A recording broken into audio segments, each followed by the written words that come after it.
करवीर संस्थांनं 1886 मध्ये जाहीर केलेला गॅझेट लागू करावं।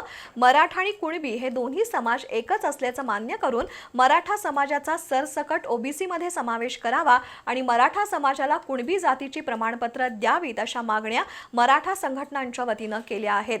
जिल्हाधिकाऱ्यांसोबत या प्रश्नी बैठक झाली। मराठा संघटनांच्या वतीनं जिल्हाधिकारी डॉक्टर विजय राठोड यांना निवेदन देण्यात आलंय। 1911च्या जनगणनेनुसार करवीर संस्थानात 63% कुणबी समाज होता आणि मराठा समाजाची लोकसंख्या 47,000 होती। 1886 मध्ये करवीर संस्थाननं जाहीर केलेल्या गॅझेटमध्ये या सर्व नोंदींचा उल्लेख आहे। कुणबी आणि मराठा समाजाची भाषा, संस्कृती, दैवत एकसारखी आहेत। करवीर गॅझेटनुसार मराठा आणि कुणबी या दोन्ही जाती एकच आहेत।